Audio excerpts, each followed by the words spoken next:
Hi, I'm JJ Conway, and I help hardworking women and a few good men build financial confidence and take ownership of their financial future.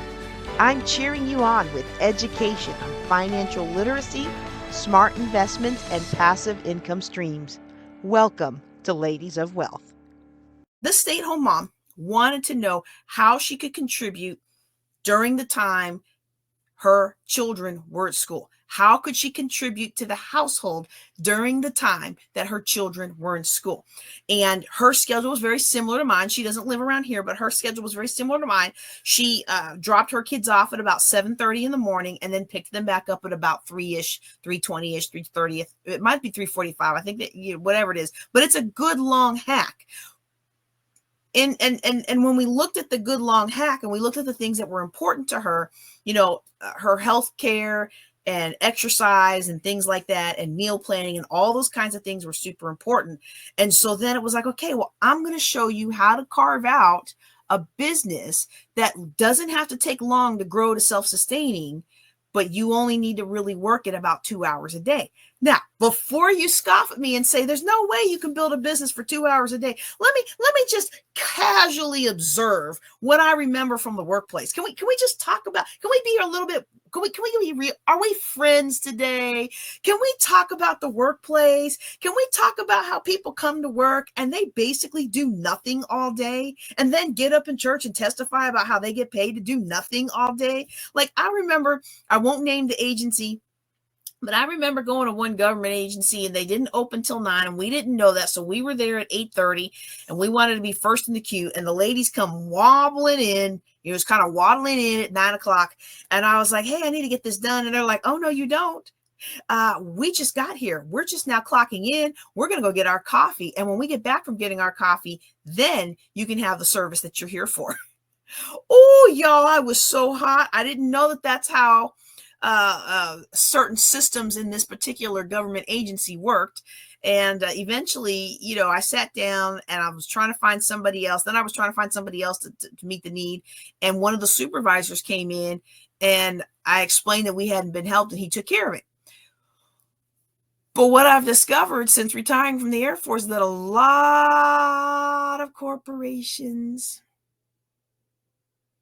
there are a lot of people wasting a lot of time and a lot of money.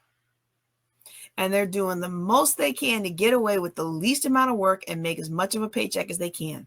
So if you're going to tell me you got to work 8 hours a day in order to build a business, well, I'm going to tell you, if you're focused, you don't have to do that. Now, would you make more money if you were focused on a business for 8 hours a day? I'm not going to argue with that. I'm an entrepreneur. We're known for working 16, 20 hours a day if you let us, right? And so I'm not going to argue with, would you make more? Would you be more successful? Would you get more out of the business? But if you only have 2 hours a day, which when we parsed out her schedule and the things that were important to her, that I felt like 2 hours a day was a safe block that she could carve out. When you're working focused, laser focused on what you're doing and why, 2 hours a day is all you really need.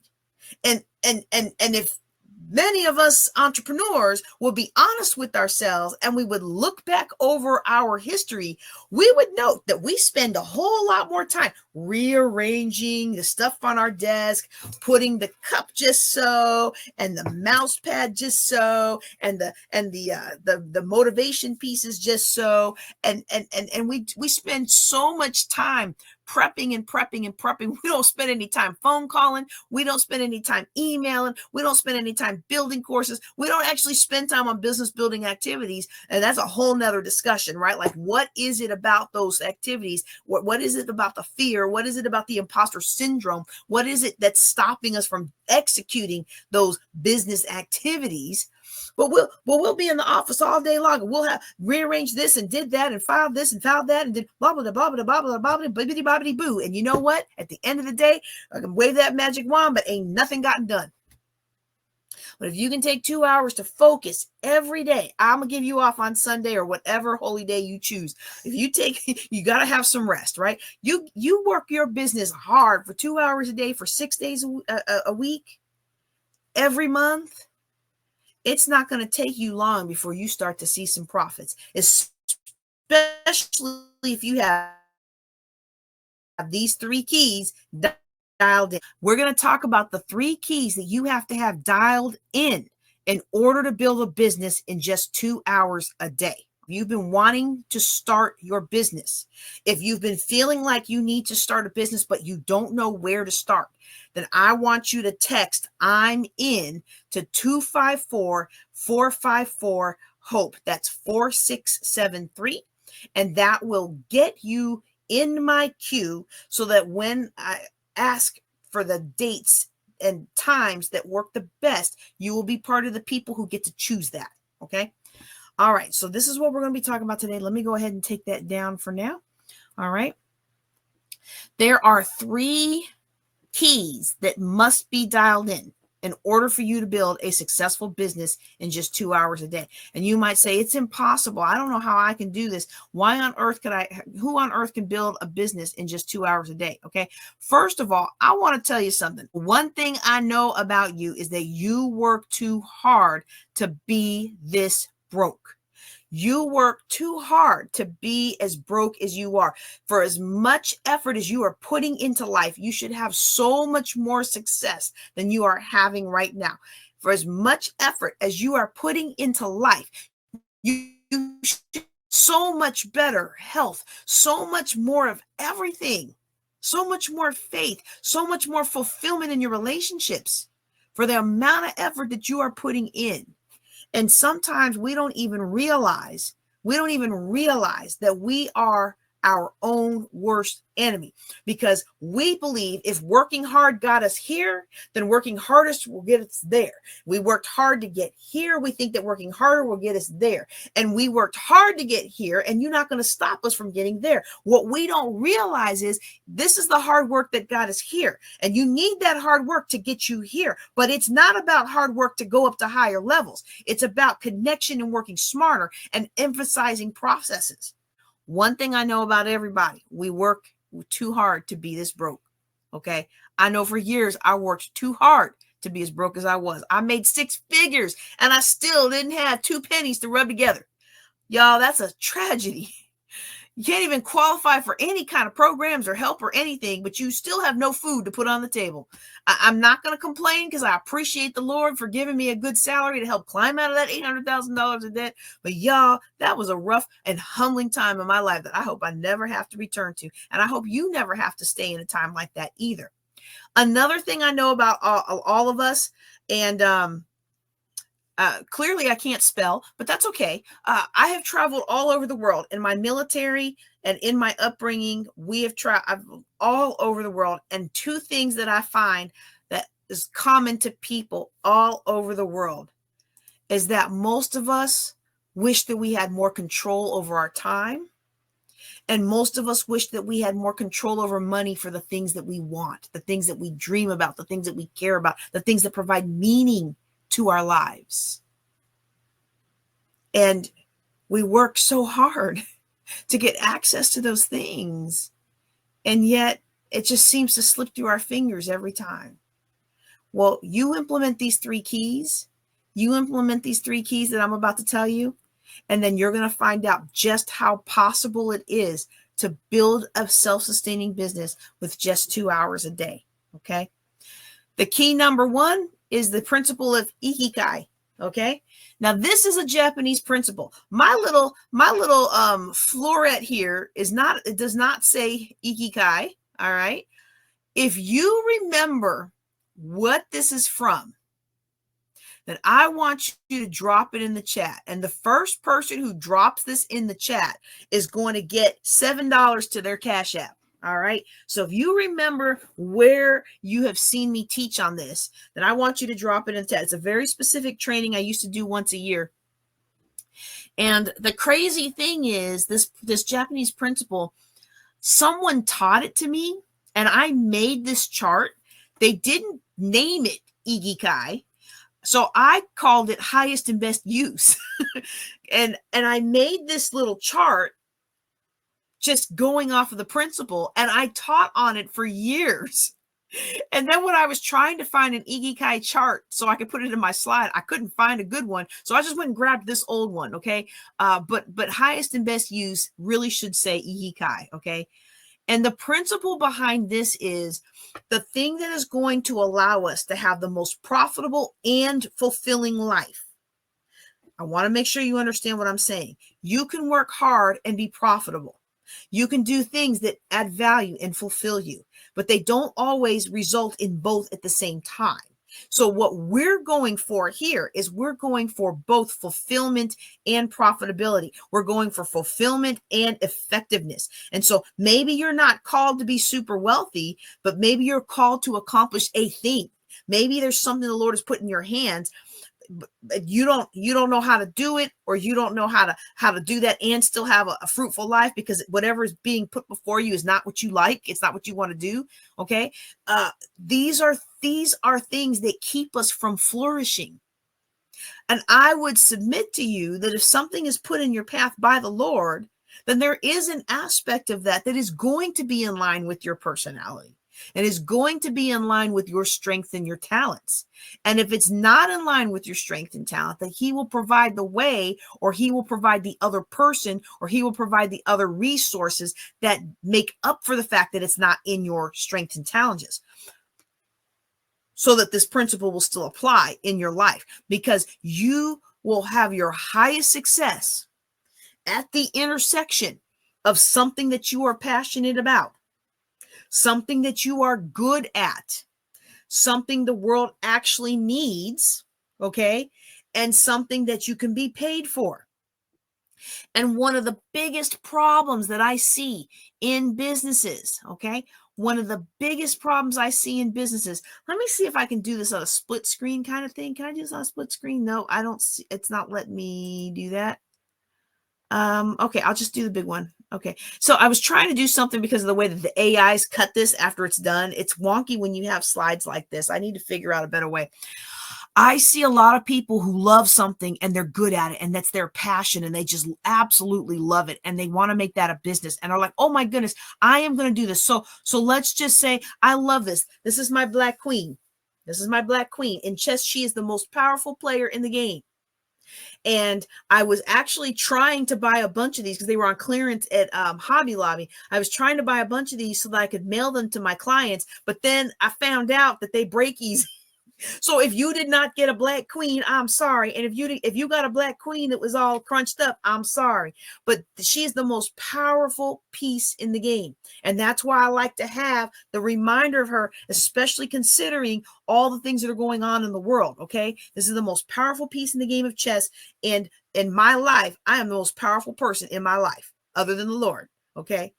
And so I might say I love the symbology of this, and I have a passion to help empower women's lives. So I'm going to make it my mission to put a black queen in the hands of every woman who needs to be encouraged. So every time she looks at it, she remembers that she has the power. Now, I'm not making this sound good. Don't I make that sound good? Does that sound good? If that sounds good, put that in the chat. Ooh, that sounds good. Like, I'm making this up. I'm totally making this up as I go along. But doesn't that sound good? Like, I could see somebody making it their mission that I'm going to put something in your hands that's going to encourage you all the time, right?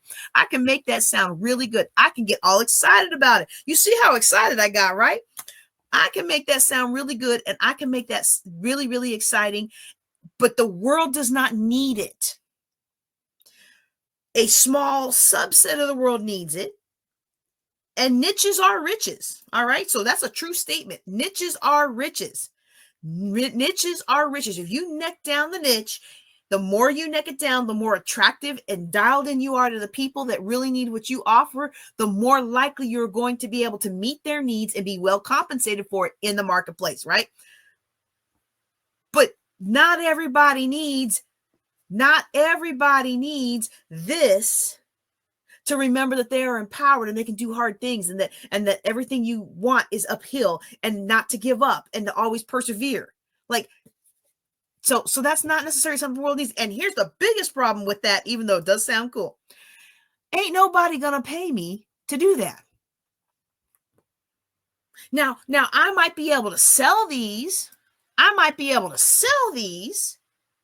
But if you have ever done retail sales, and I still do, like we make t-shirts for our conferences, right? If you've ever done retail sales, I mean, and I used to have a boutique in my basement, and I would take all my stuff to every church convention I could take it to, and I would sell that stuff, and I'd have money for my offerings, y'all, and money to go on the trips and things like that I wanted to go on. You know, you can sell stuff, but a lot of times when it comes to retail sales in that kind of capacity, you are quite limited in the amount of money you can make for the amount of time, unless you have some seriously dialed in processes. Okay. And we'll talk about processes in a little bit, but I would be a fool to decide that I was going to make my business putting these in the hands of every woman that needs to be reminded that she is enough and that she can do it. It sounds good, but it's not profitable. And so there are other things where people feel like, okay, I'm going to do this thing that I'm good at. Okay, I'm good at something, and people think I'm good enough at it that they can pay me for it, but I really don't love it. And you could do that. That's your profession. Okay, that's your profession. You could do that, but it's not going to push you to the highs and lows of being an entrepreneur. Okay. And so you want to find the intersection of all of these four things. And you want to look for the things that you love, the things that the world needs, and that what you can be paid for and that you're good at. Okay. So like, for example, I am a financial planner. There are a million financial planners out there. So clearly the world needs it. There are a lot of people who regurgitate the same thing on YouTube. So in one sense, you might say, I don't think that's going to work because ain't nobody going to pay you when they can get it for free 99 on YouTube University. But I'll tell you what, I've got to interview these folks because they've got a fantastic business model. I came across someone who does an online education in music. And I was like, well, what do you do about all the YouTube University folks out there who are giving away stuff like this for free? She said, oh, those are my feeders, because people take those programs and they realize how horrible they are. And then they come to me and they pay for quality. And so in my case, when I look at financial planning, yeah, there's a million financial planners out there, but there's only one JJ Conway. There's a million financial planners out there, but there's only one young lady who's getting older by the day. My body is telling me, my body is reminding me, there's only one. Let me start over. There's only, I'm sorry, y'all. I know y'all don't find it as funny as I do, but I've been up and down in prayer all day, and my knees and my back and my neck are like, no, you are not as young as you think you are. I'll be 50 next month, y'all. And today I'm feeling it. I am feeling it. Okay, anyway, back to the subject. There's 1,000,001 financial planners out there, but there's only one JJ Conway who was a military single mom who got out of over $800,000 of debt, who preaches and teaches primarily a debt-free lifestyle and has walked the walk. Now, I know other people who've gotten out of similar debt, and I know other people who teach a debt-free lifestyle. I know a lot of others who will help you get out of debt or build wealth with it, but then it comes crashing down on you. I know a lot of that, but I don't know. I'll be honest with you. I don't know as many landlords. How do I want to say this? I don't know too many landlords or property owners who own the amount of properties that I own or hold in my portfolio in my self-directed IRA that can sleep well at night and don't stress about a vacant property because they are leveraged to the hilt. Okay. And so I distinguish myself in the marketplace by the things that I stand for and the things that I stand against, and by my life experiences and my willingness to be open and honest with people. That's what people are getting when they pay for my services. And they don't always like it because, we say we want open and honest, but we don't. No, we do not want JJ telling us you need to stop spending all that money. But you know what? I'm going to tell you, most people don't have a money problem. They have a management problem. So anywho, I'm giving you that example because just because we're looking for something that the world can pay you for, and you might think that, well, if it's on YouTube University, nobody's going to pay me. No, you distinguish yourself in the marketplace. They will pay you. You meet the need. They will pay you. You give them an example and hope that they can rise up and do better and achieve the dreams that the Lord has put on their heart, and they will pay you. Because you are opening pathways for them. You are opening up opportunities for them. You are allowing them to borrow your faith in them, your belief in them when they don't even have it for themselves. And for that, you will be compensated in the marketplace. Okay. So that's our first principle. The first key you got to have dialed in. The first key you got to have dialed in is you have got to have that confluence of the things that you love, the things you're good at, the things you get paid for, and what the world needs. Now, I'm going to say this. You're not going to like it, but I'm going to say it anyway. It's not about what you want to say. It's not about what you want to give. It's not about what you want to knit. It's not about what you want to paint. It's not about the t-shirt you want to make. It's not about the book you want to write. Trust me, I've written 13 books and you haven't heard of most of them. You know why? Because they weren't any good. You know why? Because I was writing what I wanted to say. I was not writing what the audience wanted to read. And my first couple of courses, well, actually, I take that back. My very first course was based on John Maxwell content. That was, I still teach that course. Y'all, it still makes me good money. But some of my other courses, they weren't dialed in on what the audience needs. And they weren't dialed in on what the audience wants. And so they flopped because they were just basically me pontificating because I just thought I was so perfect and so amazing and you just be like me and everything's going to be great. That's a whole nother conversation. In your business, you have to find out what the people who are willing to pay you want and need. And sometimes what they want is different from what they need. You got to give them what they want so that they can pay you to give them what they need. That makes sense. Again, I'm looking at the time. I don't have the time to dig into that too much. I got 2 more key principles to give you tonight. Oh, y'all, this workshop that we're going to do, it's going to be fire. I tell you what. All right. Okay. The next key that we need is we need easy profit pathways. Okay. And so there are 2, look, there are a bunch of pathways. There are a bunch of pathways that you want to create in your business, but I'm giving you today 2 of the biggest ones. And if you don't have these pathways in your business right now, your business is not going to succeed. However, if you can put these in place right now, I'll bet you will see an increase in your payments, your notifications of payments received. I'll bet you'll see an increase in those within a week if you get this right. Okay. So there's 2 different pathways that we're talking about.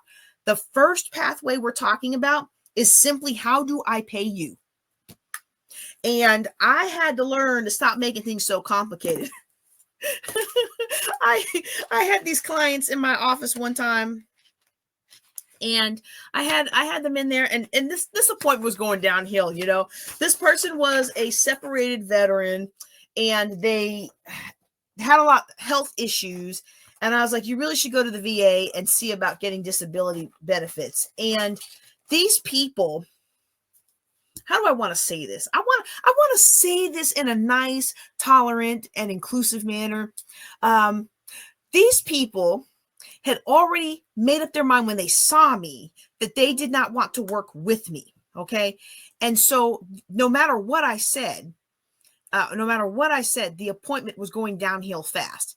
And so then I decided to show them if they change their mind, because I really felt like I could help them, but I had offended them by suggesting they go to the VA. If you change your mind, here's how you can connect with me. I went through that website for like 3 minutes of clicking. Now, 3 minutes does not sound like a whole lot of time unless you're clicking and they're watching you. 2 angry people are watching you. And I realized in our website update, I had what's the easiest way to say it? I had made difficult the ability to pay. I had erased, I had removed, I had obliterated their ability to pay me. Nobody could just go click a button and get connected with me. Nobody could click a button and buy what they needed to buy from me. And in the past, it was JJ's courses, JJ's books, easy peasy. Okay. So you want to have a pathway for them to pay you. that is easy and removes as much friction as possible. So there's 2 different pathways. I think I said that, make sure that you guys heard there's 2 different pathways, okay? The first pathway is you want to make sure people can actually pay you. And so what I mean by that is they actually need to be able to give you their money. Now, you might say, well, first I have to have something to sell them. Yes, you have to have something to sell them. However, you can create pathways to receive money and not have had the thing to sell. Now, let me make sure you don't hear what I'm not saying, okay? Especially those of you who are listening to this as part of the podcast. I don't want you to hear what I'm not saying. I am not saying scam people. I am not saying promise them something and never deliver, okay? So some of y'all heard on my last Juneteenth update that I was kind of feeling convicted because I found out that there were people who never got their recordings. And we're like talking 2 or 3 years in a row. And I had asked the Lord in prayer, I was like, why are certain people not coming in the speaking engagements anymore? Like, they were powerful speakers. I thought we vibed. I thought we had good energy. And I don't know all the reasons until they tell me, but that's one of them, I'm sure. Like 2 years in a row, you didn't get your video? Yeah, I think I would stop coming and speaking at your events too. So that's not what I'm saying. But what I'm saying is there's a way to test out the market, test out the concept, and see if people are interested and if they are willing to pay you before you spend all of the money, okay, to go in and do what's going on? Oh, okay, yeah. Yep, that's it right there. That's the right number. If you're in, text I'm into that number there on the screen.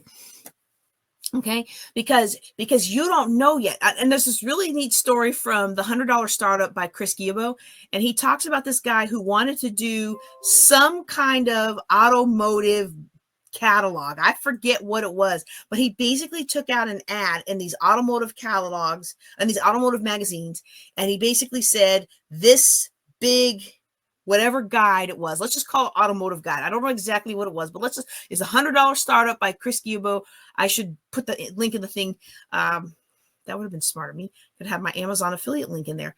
Anyway, if you have an Amazon affiliate link, you can go look up the class and put it in there. And if you beat me to it, well, then you get the credit and you get the affiliate fee. It's only 2 cents, but still every 2 cents adds up. And I like my Amazon paychecks. All right. They're not much per person, but they do add up. Okay. So anyway, this guy wants to put together this automotive guide. He advertises it for $950 in all of these different automotive magazines. You know, like when we used to have magazines and in the back they have all the ads. And he advertised it for $900 and something. And he got 2 people that wrote back and said, yes, I would like this. Well, the guy hadn't actually made it yet. He had the resources and the accesses to make it, but he didn't actually go through all of that to make it. Now this was like 20 years ago. So $950 went a lot further than it does today. And so he wrote each of them and said, well, I'm working on an update. Now, I don't agree with lying, but I'm just giving you the example. Okay. I would phrase it a little differently if I had been the guy, because I'm not trying to lose my anointing over $950. But he wrote back, I'm working on version 2. Would you be willing to wait? And so this is back in the day. I don't know who all remembers that. Who else old enough to remember? You had a little thing in the magazine, you cut it out, your check. So, and they were both on $1,800 right there. And he used that money to make the production of the book he had been working on, the automotive guide. And so there are things that you can do, but you have to have a way for people to pay you. And in today's world, there's so many easy ways for people to pay you. Now, each one of them has their pitfalls. You know, I know so many people who've been burned by Zelle. I know so many people who've been burned by PayPal. I know so many people who've been burned by Cash App. I know so many people who've been burned by Venmo. Actually, I gotta say, I don't know that many people who've been burned by Venmo. I'll dial that one back, because actually nobody comes to mind, but I'm sure there's at least one. But I know plenty of others from the other platforms, you know. But things like Stripe are free. They're free, but you have to have a bank account, and so you have to set these things up. And so you want to have these things set up, and you want to have them ready so that when you have something to test the market with, you have that payment pathway for them to actually pay you. And then you want to audit your processes to make sure that they can actually, when they see the item on your Facebook that you're advertising, and you send them a link to where they can go get it, or you say inbox me, and then you inbox them a link to where they can go get it, that link takes them to where they can pay you, and not takes them to this page and this page and this page and this page and this page. Now, you may want a landing page. If you're selling something that's like $5,000, then yeah, you probably need a landing page. But for a $9 ebook, I'm not clicking 20 times. I'm just not. I'm like, what is this? People be like, give me, here, download my free book on is homeschooling right for me. And then they want like 40 pages of your information. I'm like, you know what? I can do Google research on my own. I can ask ChatGPT. So you want to make a pathway that's easy and doesn't block people. And then as your business grows, you're going to want to audit that, because you don't want to end up like me after a new website refresh on my website, trying to tell people who are already deciding they don't want to work with me. And I'm trying, and they're there for the appointment, and I'm giving them good information. And so what happens sometimes, when people realize that we are not who they thought that we were, or they realize they just don't want to work with us for whatever reason, then what they are doing is they have made that emotional decision, and now they are trying to find a logical reason to say no to you. And that's what these people were doing, because everything they were coming out with, I was coming back. Oh, well, I'm not lazy, just trying to siphon money from the government. I'm not trying to encourage you to be lazy. You worked at this base and this base and this base, all those bases. And what's so funny is now they've come out with all the issues in the news, but we already knew that those bases had issues. And so, like, I'm not trying to cheat the government out of any money. You worked in this place, you breathed those fumes. You probably have some kind of medical conditions that, if they haven't manifest right now, they will manifest in 10 to 20 years. I used to work in the office where they paid all the nuclear widows. A lot of things don't manifest until later. And so basically these people, they got so offended, and I finally got irritated. I was like, well, you're both so severely overweight, you might as well go get some help. Because I was mad. I was just like, okay, because after the website fiasco, and then they had to throw another dig about, we would never work with somebody who wants us to scam the government. I'm like, it's not scamming the government if it's your benefit that you are owed. It's this nation took its pound of well, it didn't take enough pounds of flesh out of them, honestly. I mean, I kind of resemble that now after my retirement, but I was just like, anyway, before I insulted them, they were just looking for a reason, and in that instant I gave them the reason. Oh, well, you're not very organized. How do we know we can even trust you with our money? Some financial planner. And nowadays I'd be like, you know what? Bye. I don't need you as a client. But back then I was getting my business started. I was trying to take all the clients I could get, y'all. But I was trying to click and click. There was no way for them to pay me on my website. There was no way for them to book an appointment on my website. There was no way for them to do anything. They could go to Amazon, my Amazon links to my books. That was about it. And so make sure you audit those pathways. Okay, I think I spent way more longer on that than I intended to. So hopefully for the podcast, I can find a way to trim that down.